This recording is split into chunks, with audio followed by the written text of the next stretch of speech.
আসসালামু আলাইকুম সুপ্রিয় শিক্ষার্থীবৃন্দু, বাংলা টিউটোরিয়ালের পক্ষ থেকে আপনাদের স্বাগত জানাচ্ছি। আমি রয়েছি মোহাম্মদ জাকির হোসেন, যা কিনা আপনাদের মাঝে একটি বাংলা ব্যাকরণ টিউটোরিয়াল ক্লাস উপস্থাপন করব। আর ক্লাসটি হবে নত্য ও সত্য বিধান। আপনারা যারা এই ক্লাসটি দেখবেন এবং কিছু শেখার আগ্রহী থাকবেন, তারা অবশ্যই এই পেজটি লাইক করে আসবেন এবং আশা করি এই নত্য ও সত্য বিধান থেকে অনেকেই চাকরির পরীক্ষায় আসে, যা কিনা আপনাদের শিখলে বা ভিডিওটি দেখলে আপনাদের উপকারে আসতে পারে। আর তাই আমি বলছি যে আপনারা আমার পেজটি লাইক করে আসবেন এবং বন্ধুদের মাঝে শেয়ার করবেন। তা আজকে যে টপিকটি আপনাদের মাঝে শেখাবো নত্য সত্য বিধান, আমি সেটি একটি ম্যাজিক আকারে নিয়মটি জাস্ট আপনাদের মাঝে উপস্থাপন করব এবং একটি ম্যাজিক আকারে যে নত্য সত্য বিধানটি আপনাদের মাঝে উপস্থাপন করব তা আমি এখন আপনাদের মাঝে দেখাচ্ছি।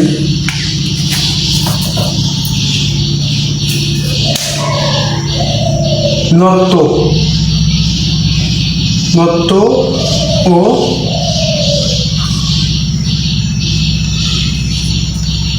সত্য বিধান।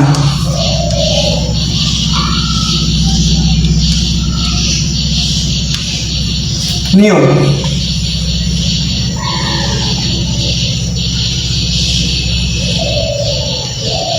ম্যাজিক আকারে আমি আপনাদের মধ্যে নত্য সত্য বিধানটি ম্যাজিক আকারে দেখাবো। যেরকম রিকার, র,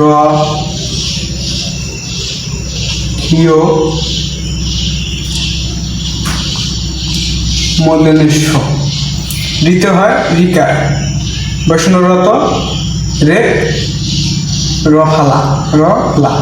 এই চারটি মূর্ধন্যস্ব মানে নত্য ও সত্য বিধানের নিয়ম, যা কিনা নত্য এবং সত্য। নত্য হলো মূর্ধন্যের ন এবং সত্য হলো মূর্ধন্যের স এবং মূর্ধন্য ন এবং মূর্ধন্যের স। এই রফালা, বৈষ্ণব, হিয় এবং মূর্ধন্যের স, এসব দিয়ে যে বাক্যগুলো গঠন হবে সেটা নত্য এবং সত্য বিধানে রূপান্তর পায়। যেরকম আইজে রেণ, রণ, রণ,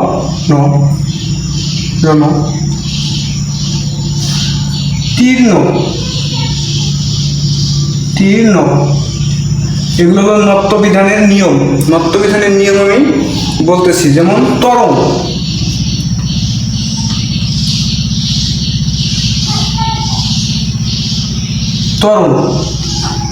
এ সকল নত্য বিধানের নিয়ম। আমরা কিভাবে বুঝবো যে এটা নত্য বিধান?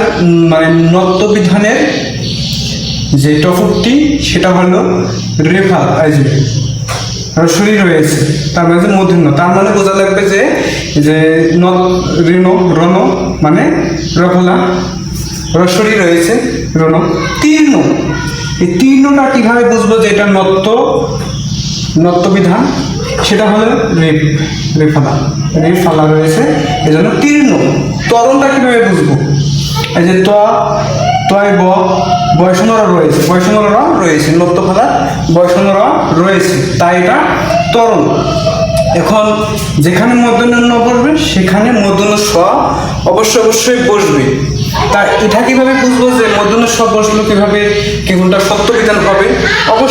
অবশ্যই এটা, আর এটাও যেরকম টেকনিক সেটাও সেরকম ভাবে টেকনিকে বলা যাবে। যেরকম এই যে সত্য বিধানের নিয়ম, যেরকম এই যে কৃষি,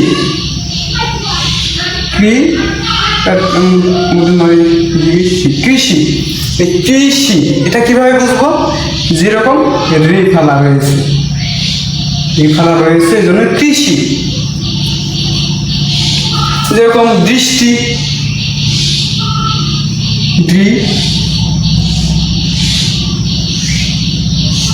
দৃষ্টি, এই সকল দৃষ্টি হওয়ার কারণে হলো যে রিফালা রয়েছে দৃষ্টি। সেই জন্য আমরা এটা জানবো যে যেহেতু রিফালা রয়েছে সেহেতু মূর্ধন্য স অবশ্যই বসাবো। তাহলে মূর্ধন্য স যেখানে থাকুক না কেন, রিফালা যদি বা রিফালা র রে মূর্ধন্য স ক্ষিয় এই সকল বাক্যে যদি আগে বা পরে আগে থাকে তাহলে মনে করবো যে এটা সত্য বিধান। তাহলে মনে করবো এটা সত্য বিধান। যেরকম হর্ষ, এই যে হর্ষ,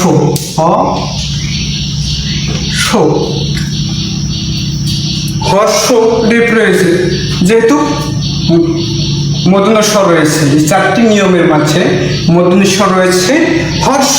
আরেকটি বিশেষ করে যেরকম আকর্ষণ, আকর্ষণ,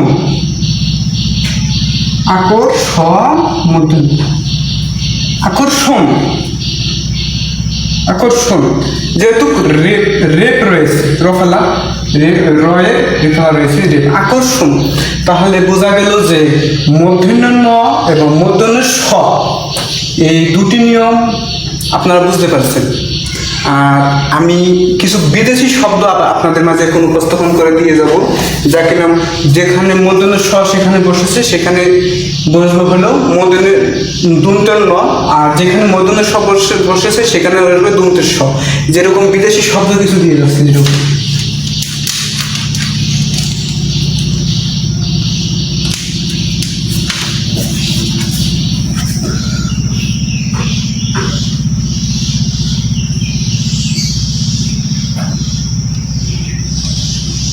বিদেশি শব্দের নিয়ম, সত্য ও নত্য বিধানের বিদেশি শব্দের নিয়ম। যেরকম হর্ন, হর্ন রেপ রয়েছে, বলতে পারবেন যে আসলে হর্ন এটা তো নত্য এবং সত্য বিধানের মাঝে পড়ে। তাহলে হর্ন রেপরা রয়েছে, তাহলে আপনারা বলতে পারবেন যে এই রেপটা তো আছে, তাহলে এটা নত্য বিধান এবং সত্য বিধানের পরে এটা বিদেশি শব্দ নয়। আসলে এটা বিদেশি শব্দ দেখে হর্ন, এটা বিদেশি শব্দ, তাই এটা দন্ত ন বসলো। রেপ রয়েছে তাতে কি, এটা বিদেশি শব্দ আর তাই এটা হর্ন। যেরকম আরো কিছু ভাষা রয়েছে, যেরকম কর্নেল, এই যে কর্নেল, কর্নেল, এই কর্নেল, এই যে এটাও রেপ রয়েছে। এই অবশ্যই আপনাদের মনে যে কি এটা কর্নেল, তাহলে এটা রেপ রয়েছে। আগে বলেছে আপনি যে রেফালা র ফলা মূর্ধন্য স এগুলো থাকলে নত্য এবং সত্য বিধান, তাহলে এটাও তো নত্য এবং সত্য বিধান হতে পারে না, এটা হলো বিদেশি শব্দ। তাই এটা কর্নেল, এটা মানে দন্ত ন বসলো, বিদেশি শব্দ হওয়ার কারণে মূর্ধন্য ন না বসে দন্তের ন বসলো, তাই এটা কর্নেল। যেমন governor, governor, governor, governor, governor অবশ্যই বলতে পারেন যে রফলা রয়েছে, এটাও বিদেশি শব্দ। আর তাই বিদেশি শব্দের নিয়ম এটা, যেমন বিদেশি শব্দের নিয়ম, বিদেশি শব্দের নিয়ম, বিদেশি শব্দের নিয়ম, বিদেশি শব্দের নিয়ম, বিদেশি শব্দের নিয়ম। তাহলে দন্তের নয়ের নিয়ম আরো অনেক আছে, যা কিনা আমি মানে শর্ট ক্লাসে দিতে পারছি না। অবশ্যই আপনাদের কমেন্টে জানাবেন যে পুরো ক্লাসটি কিভাবে কিরকম হবে, আর আপনারা জানাবেন অবশ্যই করে। আর এখন দন্তের স, যেখানে মূর্ধন্যের স হয়েছিল সেখানে এবার বিদেশি শব্দের মাঝে দন্তের স ব্যবহারে আপনাদের মাঝে দেখাবো। যেরকম post, post, post, post, post, post, station,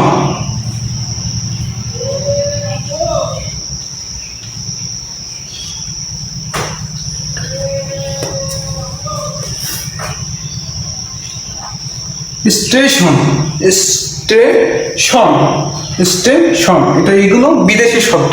তার কারণে এই সকল বাক্য আপনার মনে করবেন যে ক্রিয় বা রফালা, রে, মূর্ধন্য এ সকল থাকবে। থাকার কারণে মনে করবেন যে মূর্ধন্য ন না বসে মূর্ধন্য স না বসে দন্তের ন এবং দন্তের স বসলো, এ সকল বিদেশি শব্দ।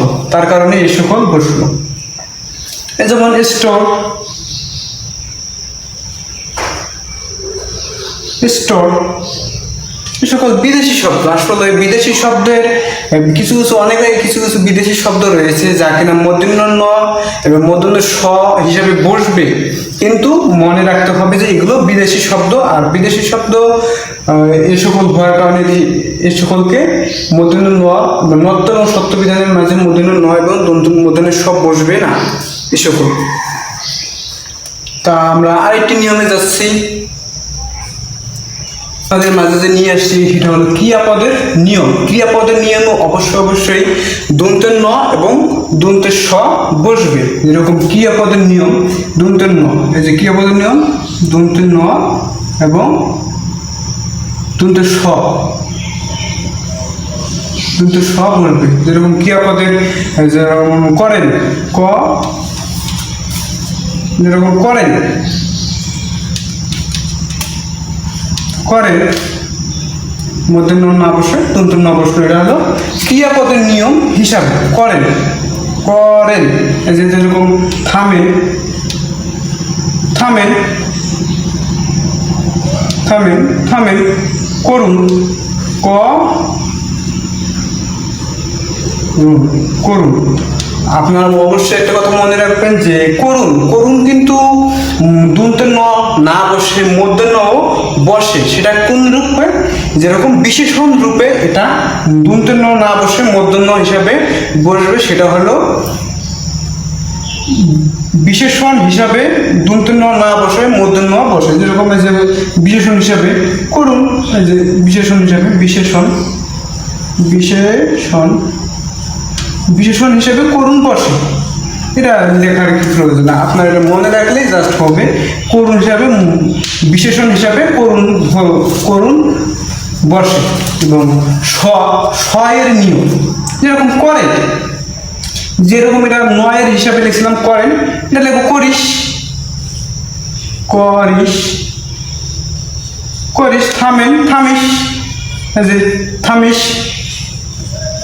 থামিস, থামিস, করুন। মারিস, মারিস, মারিস। এই সকল ক্রিয়াপদের নিয়ম হিসাবে নত্ব এবং সত্য বিধানের মাঝে পড়ে। তা এবার শেখাবো ট বর্গীয় যুক্ত বর্ণ হয়ে কিভাবে ট বর্গীয় যুক্ত বর্ণ হিসাবে কিরকম ভাবে হয়, তার আরেকটি নিয়ম হবে ট বর্গীয়।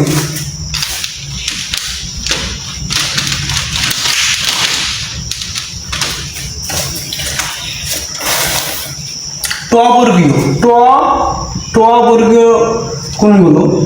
ট, ঠ, ড, ট, ঠ, ড, ঢ, মূর্ধন্য, মূর্ধন্য। আর অবশ্যই মনে রাখতে হবে যে যেহেতু মূর্ধন্য এবং নত্ব এবং সত্য বিধানের ট বর্গীয় এই সকল, এই পাঁচটি হলো ট বর্গীয় যুক্ত ব্যঞ্জন বর্ণ। অবশ্যই এখানে মূর্ধন্য বসবে, মূর্ধন্য। আর যেখানে মূর্ধন্যের ন সেখানে অবশ্যই কি বসা দরকার, আগেই বলে দিয়েছি। যেখানে মূর্ধন্যের ন বসবে সেখানে অবশ্যই মূর্ধন্যের স বসবে। অবশ্যই এখানে মূর্ধন্যের স বসবে, যে মূর্ধন্যের স। এই সকল ট বর্গীয় যুক্ত ব্যঞ্জন বর্ণ হয়। যেরকম এই যে মূর্ধন্য নয়ের একটি উদাহরণ, যেরকম হলো কণ্ঠ, ক, ট, ক, কণ্টক। কণ্টক বসার কারণ হলো এই যে ট নয়ের সাথে ট রয়েছে, তাই এই সকল কণ্টক, কণ্টকটি হলো তাই ট বর্গীয় যুক্ত হওয়ার কারণে এটা হলো কণ্টক।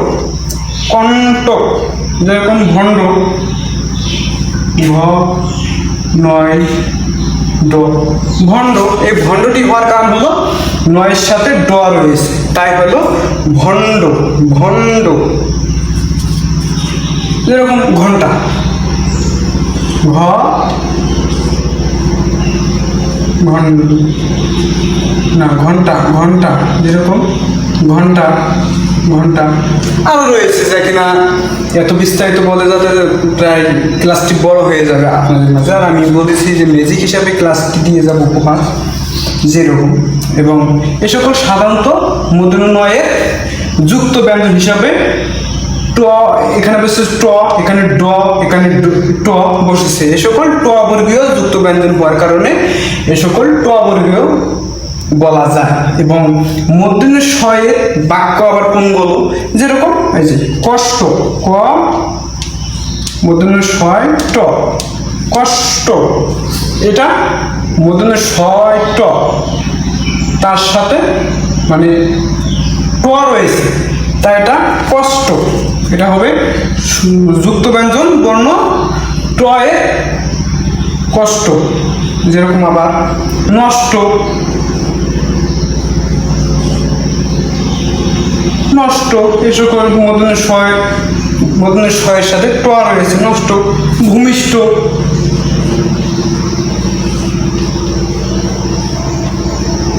ভূমিষ্ঠ। এ সকল ভূমিষ্ঠ মূর্ধন্য ট রয়েছে, ভূমিষ্ঠ। মিষ্টি, আরো অনেক কিছু বাক্য দেওয়া যায়।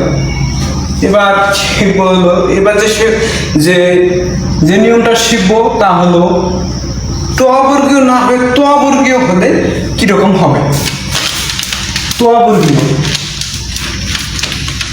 ত বর্গীয় নিয়মগুলো হলো ত, থ, হাড়ুভাঙা ত,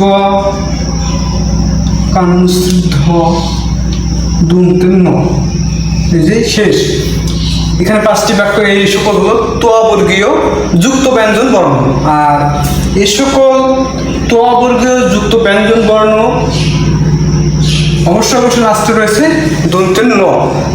আর দন্তের নয়ে তাহলে বুঝতে হবে এখানে ট বর্গীয় ছিল মূর্ধন্য ন, অবশ্যই অবশ্যই মূর্ধন্য বর্গ, মূর্ধন্য যেখানে বসবে সেখানে মূর্ধন্য স সেখানে বসবে। আর যেহেতু এখানে দন্তের ন লাস্টে হয়েছে তার কারণে এগুলো ত বর্গীয় যুক্ত ব্যঞ্জন বর্ণ। এই সকলের মাঝে তা আমরা দিতে পারি যেখানে মূর্ধন্য স সেখানে মূর্ধন্য স, যেখানে যেখানে মূর্ধন্য ন সেখানে মূর্ধন্য স, অবশ্যই এখানে যেখানে মূর্ধন্য, যেখানে দন্তের ন সেখানে দন্তের স। এই যে যেরকম দন্তের ন, এই যে দন্তের স, এখানে দন্তের স হবে, দন্তের ন দন্তের স।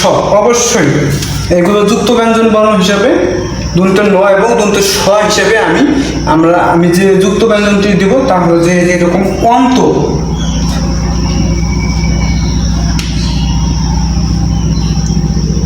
অন্ত। আসলে অন্তটি কোন যুক্ত ব্যঞ্জন বর্ণ গঠন করেছে সেটা হলো অন্ত স্বরেও নয় ত। এই যে ত বর্গীয় ত এখানে যুক্ত ব্যঞ্জন হিসেবে বসেছে, তাই অন্ত। অন্ত আর দিতে পারি ফন্দি,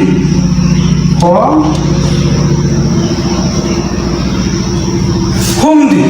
এই ফন্দিটা কোন যুক্ত ব্যঞ্জন বর্ণটি গ্রহণ করেছে তা হবে দ, দ হাড়ুভঙ্গ দ, তাহলে ফন্দি। ফন্দি, এই ফন্দিটি ত বর্গীয় যুক্ত ব্যঞ্জন দ ব্যঞ্জন যুক্ত করেছে, তাই এটা হলো ফন্দি। যেরকম আবার সন্ধি রয়েছে, স সন্ধি।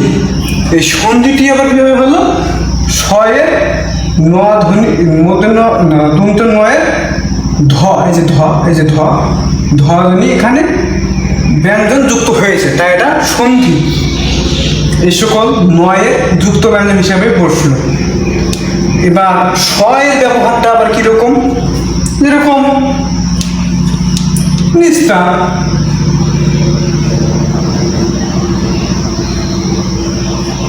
নিস্তার, এই নিস্তারটা কিরকম ভাবে হলো?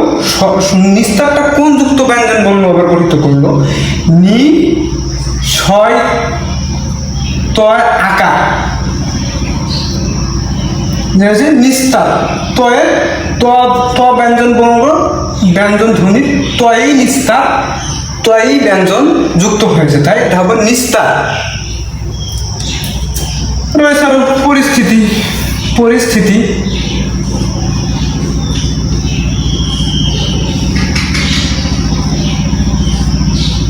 পরিস্থিতি এই পরিস্থিতিটা কিরকম ভাবে কোন ব্যঞ্জন বর্ণ গ্রহণ করেছে? তাহলে পরিস্থিতি থ, এই যে থ যুক্ত ব্যঞ্জন বর্ণের সাথে পরিস্থিতি যুক্ত ব্যঞ্জন রয়েছে, তাই পরিস্থিতি। এরকম আরো আছে মুখস্থ,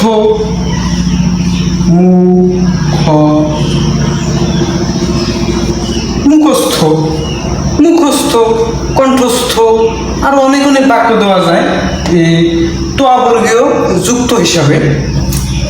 তা আজকের ক্লাসটা এখানেই। অবশ্যই ক্লাসটা যদি ভালো লাগে অবশ্যই করে পেজটি লাইক করবেন এবং বন্ধুদের মাঝে শেয়ার করবেন, যাতে করে আপনারা ভালো কিছু শিখতে পারেন। আর এতেও কার কি প্রয়োজন এই বাংলা ব্যাকরণ সম্পর্কে অবশ্যই কমেন্ট বক্সে জানাবেন আপনারা। আর আমি কমেন্ট বক্সে আমার বিস্তারিত সকল কিছুই দিয়ে রাখবো। আমি আর তাই ক্লাসটা এখানে শেষ করলাম।